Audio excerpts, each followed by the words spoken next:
Good morning, Brookside Barracudas. My name is Marion. And my name is Caitlin. Today's date is September 19, 2018. An A day.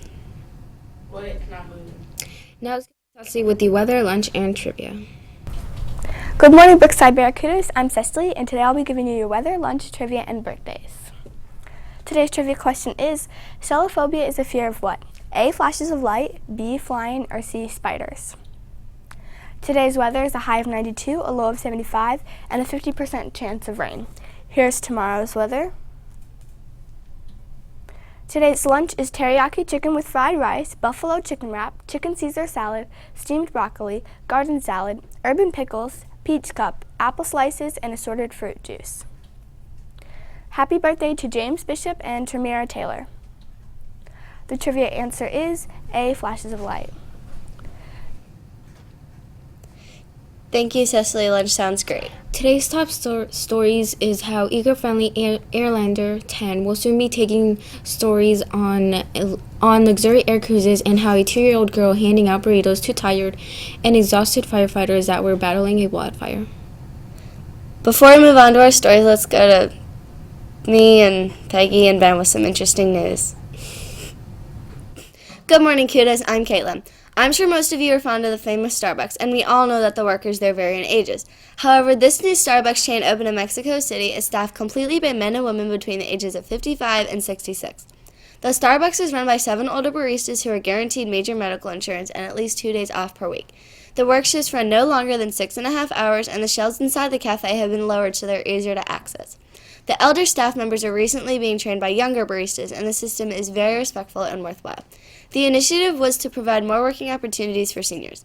The Starbucks hopes to hire at least 120 more of the hardworking seniors by the end of 2018. Hope you enjoyed this news piece, kudos. Now let's go to Peggy with some information on a random act of kindness. Good morning, kudos. Today's story is about a football player who gave new shoes to a homeless man who can barely walk. Garrett Johnson, a football player for the University of Tennessee, was walking down the street in Knoxville when he saw this homeless man having some trouble walking. The man was wearing broken shoes, so Johnson left and came back with 2 pairs of New Balances. They shook hands and introduced each other, and Johnson bought the man lunch, and he said that he hoped the best for him. Now on to Ben with some more news. Thanks, Peggy, for that interesting news piece. Researchers have found a new drug to help prevent and manage type 1 diabetes. The drug has been tested on its first patient in the world. The drug has been developed by Vail University Health Board and Clinical Research Facility.